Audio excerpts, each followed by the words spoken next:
Let's start with the perfect example of the core problem in our scene. The Retroid Pocket 5.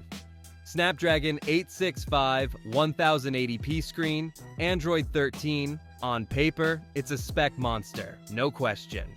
The display is brilliant. Performance goes all the way up to PS2, and from a technical standpoint, there's very little to complain about.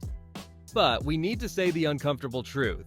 Why are we paying $250 to emulate games that would run on a toaster? For 90% of your library, this device is simply absurd overkill. You're not buying more fun here. You're buying expensive performance headroom that will just gather dust in a drawer. If you want high-end Android gaming, fine. If all you want is retro, you're basically burning your money on pure marketing. And this isn't even the most outrageous price in this video. But before I expose that one, subscribe to the channel if you're done with being ripped off by hardware.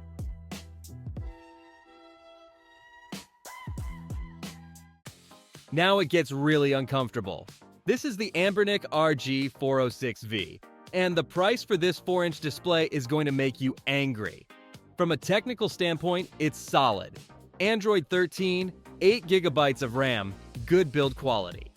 But this is exactly where the industry's identity crisis shows. This device is a symbol of e-waste for collectors. For true high-end gaming, the screen is too small and the aspect ratio is wrong. For classic retro gaming, it's massively overpriced. Ambernick throws on RGB lights and a fan to distract from the fact that this thing offers no real added value. You're paying $200 for features that look cool but don't improve your gaming experience at all. It's proof of how broken and greedy the market has become in 2026. And this is exactly where the narrative flips.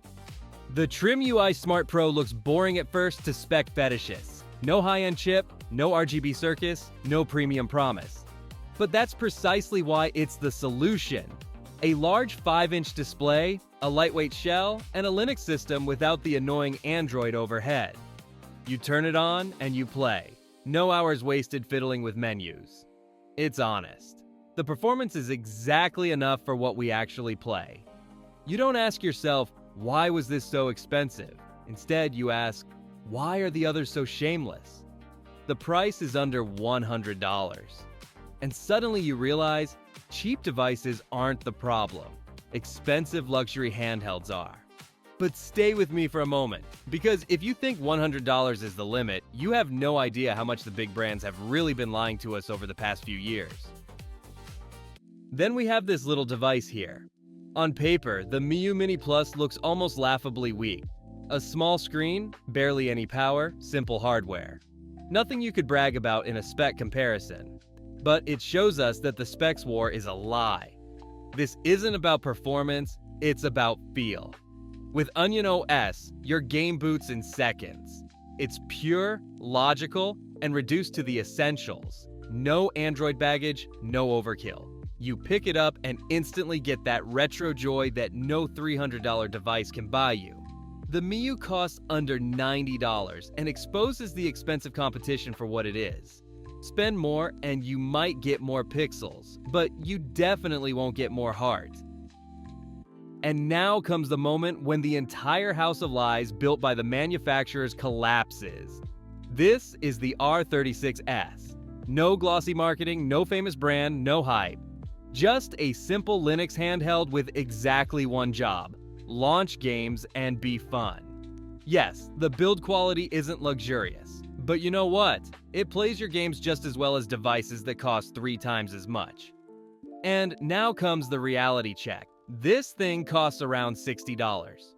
At this point, it becomes obvious. We're being told we need to spend hundreds of euros for nostalgia, but that's a lie. The R36S is the middle finger to the industry. It's more than enough for most of us. Everything beyond that isn't progress. It's just expensive toys for people who prefer collecting specs over actually playing games.